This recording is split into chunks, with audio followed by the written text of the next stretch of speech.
Welcome to Inside the Indians, your source for insider information on the Tribe. Stay with us as we bring you the latest about the players, managers, and people behind the scenes at Victory Field. Now here's your host, the longtime broadcast voice of the Indians, Howard Kellman. Hi everybody, and welcome to Inside the Indians.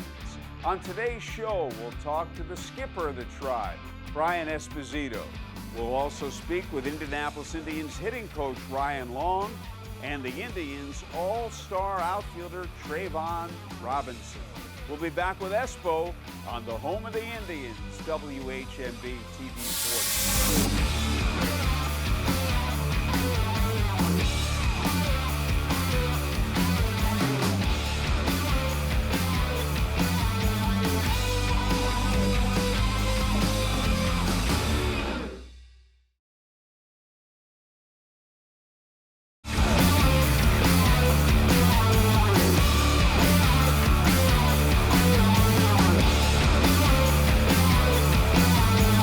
As always, the skipper, Brian Esposito, our first guest on Inside the Indians. Brian, this ball club has been playing pretty well, a little slide the last few days, but you had a really good run there after the All-Star break.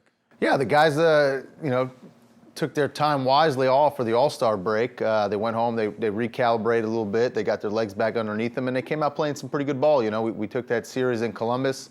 We wound up coming home and running to a pretty good club, but then we were able to bounce back and play them tough and win a few ball games. So, you know, we're just out here trying to do the best we can every day. Let's talk about a game in Syracuse. You had a plan, it worked to perfection, starting J.B. Shuck, and you said to me, if I can get him through 2 innings, which you did, he's got a plate appearance in the third, and he ripped a double down the right field line. The only unfortunate thing was you didn't score that inning. Yeah, sometimes you have a plan in place and you draw it up, and sometimes it goes out the way you want it to, and sometimes it doesn't. I think on both ends it would have worked out to our advantage. You know, we got the 2 scoreless innings at him, we got his at-bat, and then we were able to get into our bullpen.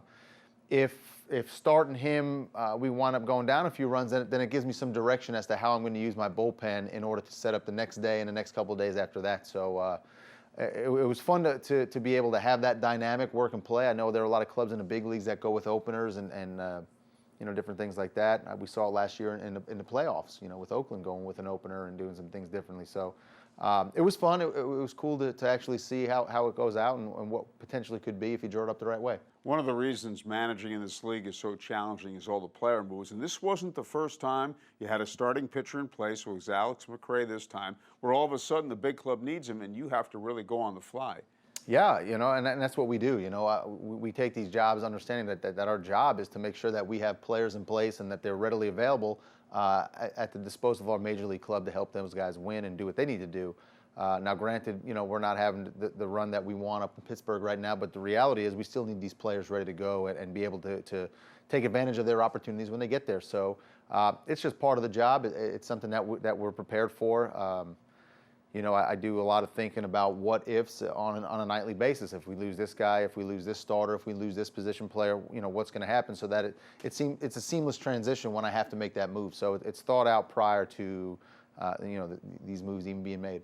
I admire how hard you work with these players, because sometimes a guy will just say, oh, I can't play. But you say to yourself, it looks like, I'm trying to make this guy better, make everybody better. Well, that's our job. That's the passion that I have for it, is helping these guys get to where they want to be, that they can't get there on their own.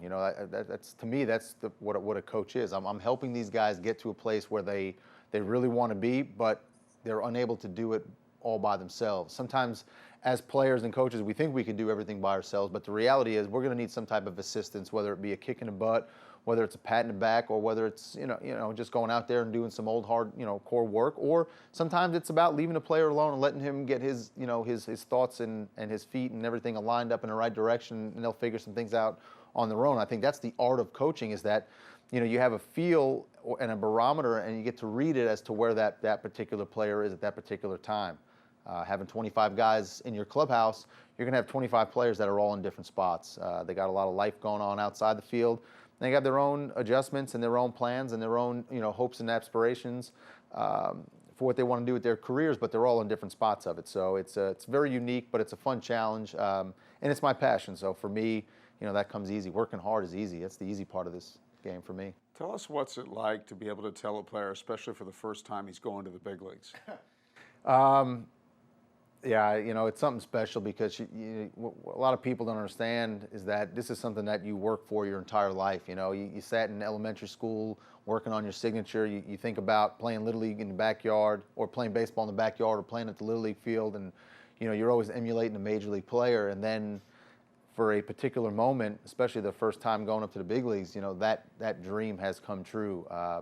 So to be able to deliver that news it's an honor for me to to tell that player that everything that he's ever dreamed about and everything that he's ever worked towards is now a reality. The fun part about it is short-lived because then we just get to talking about what the expectation is and how you need to get up there and get over, you know, just going up there. But now you need to go up there and you need to impact and help this club win. So the shine wears off the initial call-up at first, and then it's all business from there. Well, the other thing is managing. You've told this guy he's going to the big leagues, wonderful. Then you got 3 other guys who felt, I should have been the guy, not him. And then you got a guy you're dealing with who's probably coming down. Yeah, there's always going to be an action for every react, or should I say a reaction for every action that happens. And that's dealing with emotions. That's dealing with, you know, like I said, the other 25 guys that are in a different spot.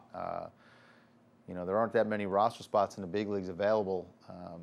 So to have one, number one, it's an honor. Number two, it's, you know, you got everybody fighting for him. So it's gonna charge up some different emotions from the rest of the clubhouse. The good thing about this group is that they've been very supportive of everyone that has gotten an opportunity to go up there, and they really pull for each other, which is, you know, a credit to the staff in there and just the overall, you know, the players that we have in that room. You know, they're very tight-knit group, and they take care of each other.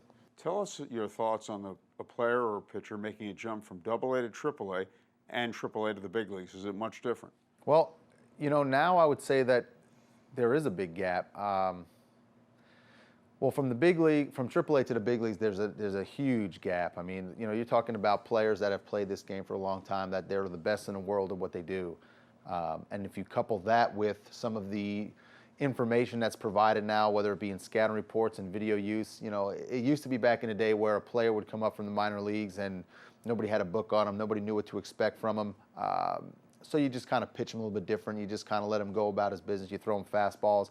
But now, you know, there's so much information out there that a player from AAA steps up to the plate, and the opposing team already has all kinds of information. They know their holes, they know his strengths, they know his weaknesses, and you're able to get right to attacking. So if there is a gap in talent or experience, it really could get divided. So it's a hard jump.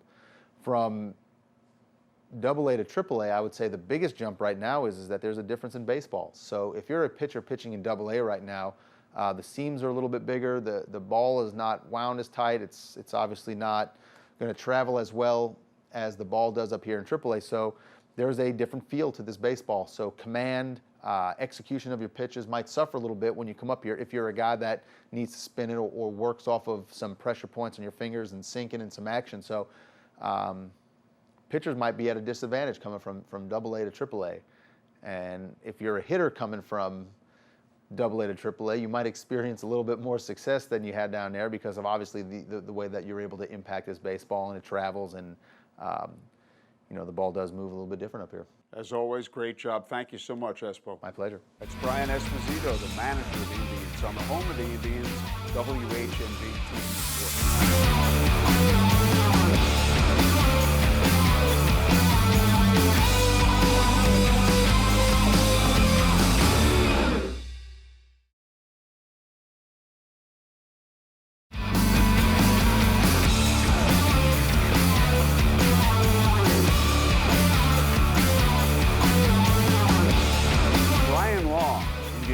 Indians hitting coach, next guest on Inside the Indians. And Ryan, when we look at these position players, there's a lot of talent on this ball club. Yeah, absolutely. Knew that you know from year to year you can see what's ahead in terms of what we're going to have in that following year sometimes. And like I said, we got some young prospects, some talent.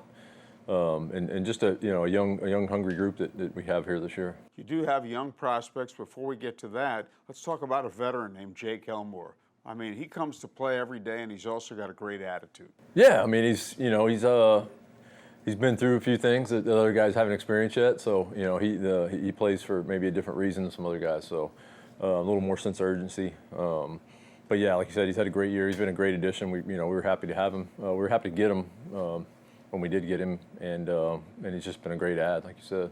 Well, some guys in his situation, he's having a great season, and he's also played well in the field, might get bitter. They're not in the big leagues. He doesn't have that attitude. He comes with a great attitude every day, whether he's here or in the big leagues. Yeah, I mean, I think some of his experiences, he's been through, like I said, a lot more stuff with some of these other guys in clubhouse in terms of expectations and where he's at and role and reality of what the game can be about at this level. So I think he's been through that a lot more with other guys. So he's I'm sure in the past maybe he's had some experiences where he wasn't quite that guy, but I think through experience and maturity he's learned to handle that in a professional way. Brian Hayes has really come on after the All-Star break with his hitting.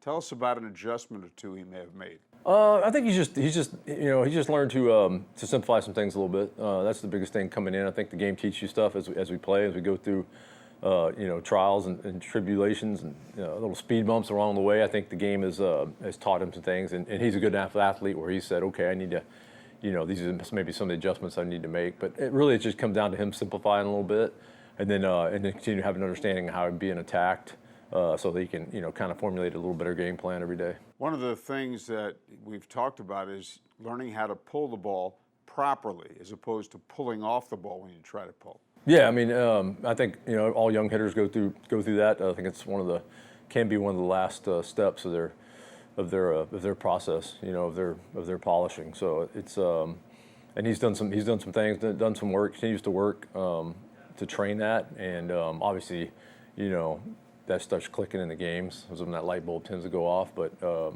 yeah, he's done a nice job of not only, and it's not just about pulling the ball, it's about using the whole field, but then recognizing when there's pitches that maybe I should have done some more damage to out front a little bit rather than, let them get deep and serving them so much the other way.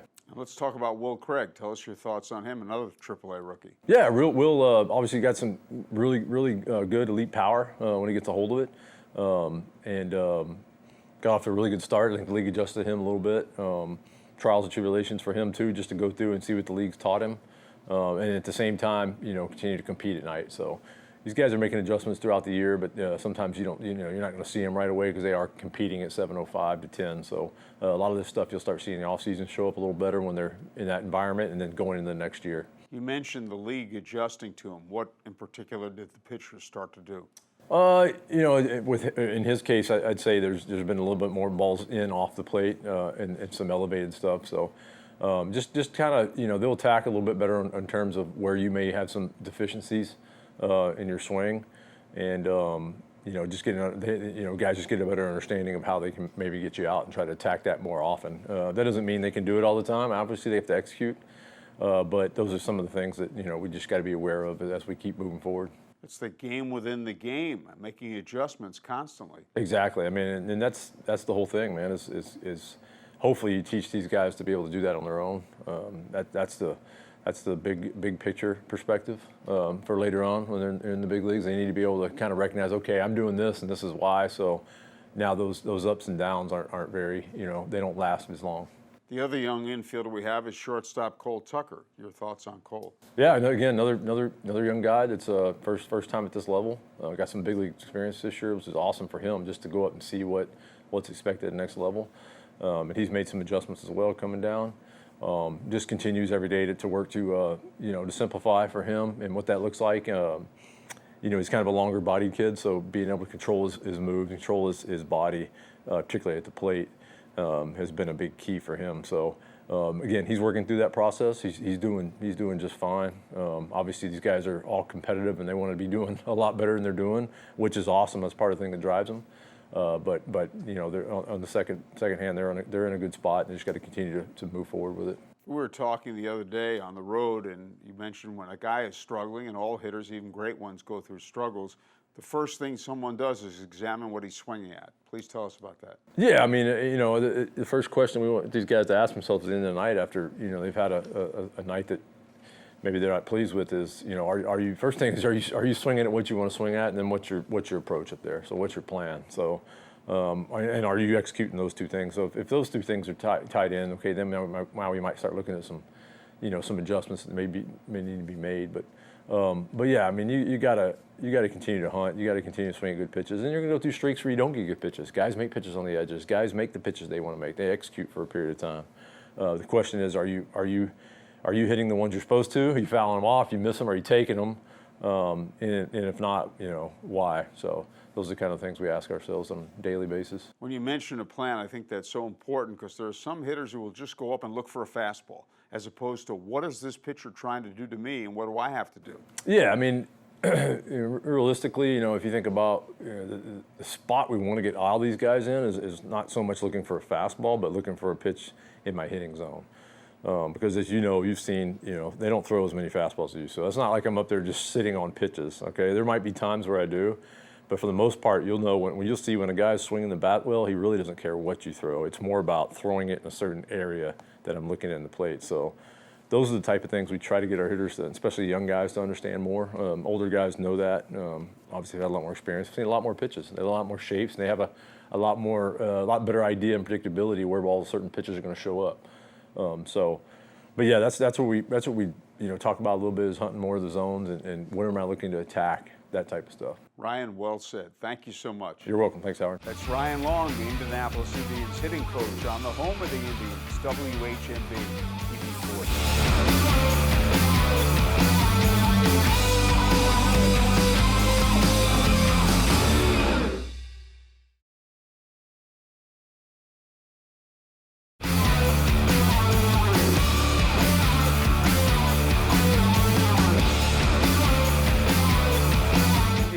Indians outfielder Trayvon Robinson, our next guest on Inside the Indians.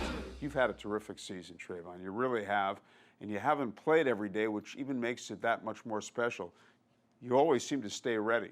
Yeah, I think I'm past the physical aspect of the game. I'm probably not going to get any more stronger, more faster. I think I just have to go out there and mentally prepare myself. Who's in the bullpen, who's pitching right now, how they're trying to attack guys, especially if I got to hit left-handed or right-handed. Another key thing is how many guys are in how many lefties are in the bullpen.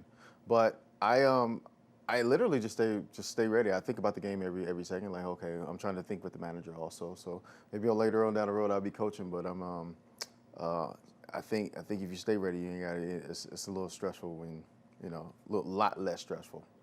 Let's talk about that now. Let's go back to Syracuse on a recent road trip. Mm-hmm.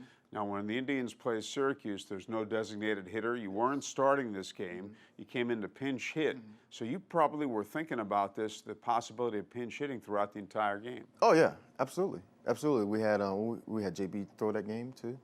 Yeah, so it was always a possibility of me that spot coming up. So I had to make sure I was mentally ready in the game. Then always looking in their bullpen, seeing who's up or who's not up. And they did have that guy, the lefty, up. So I'm thinking, like, okay, well, I'm probably going to get a lot of off-speed pitches. I got to make sure that I'm ready to hit and ready to go, that he has to come in my zone. That's the only thing I think about, is just make sure that my approach is there tip-top. I know my swing's not going to be there every time I'm pinch hitting, But if I'm mentally there, then it gives myself a better chance to have some success, but it's baseball. You know how baseball is, so. Well, many people have told me they feel pinch hitting is the most difficult job in baseball. Do you feel that way? Absolutely. Absolutely, but I like challenges. So it's another challenge it's a challenge that I had when I was in the big leagues, but I actually wasn't successful at it because I was playing every day in the minor leagues. Now I have a chance to do it every day in the minor leagues. It's a lot more calmer because I'm a lot older, and mentally, the mental aspect of the game it plays a huge part in that. So I think I conquered that. That situation in Syracuse, 2 men on, 2 men out, you're down by 2. Mm-hmm. What are you trying? You drilled the ball into the gap, right center, batting right-handed. Mm-hmm. Just great piece of hitting. What was your approach there? My approach every time is to pass the baton to the next guy. So I make sure I have a good at bat, hit something hard, and if it goes out of the ballpark, it hits a double or hit a single, hey, start a rally. My whole thing is to not just go up there and pitch hit it just because he doesn't want to pitch the pitch hit, but to give him a little bit more flexibility that, if I do get a hit right here, or even if I walk, now we get back to the regular lineup, the top of the lineup. So that's my whole thing. My whole thing is not to just be a a rally killer. So just keep it going. Does it make a difference to you in that situation in your approach if the team is down by 1 as opposed to 2? Not really. No, it keeps it the same. I try to keep it as simple as possible. Make sure that either I start something or I keep something going. You know, it's tough, but to come off the bench like that. But I feel like if you have the mental aspect of the game of just going out there and contributing any way you can, and it'll make things a lot simpler. And you talk about the mental aspect, and I can tell you're a veteran through that because this game's hard to play. Oh, very hard. Very hard. Round ball, round bat. That's right. Well, Trayvon, you've done a terrific job. You made the All-Star team. I congratulate you on what's been an excellent season. Thank you. I appreciate that. Thank you so much. That's Trayvon Robinson, Indianapolis Indians outfielder, All-Star. And this is the home of the Indians, WHMB TV 40.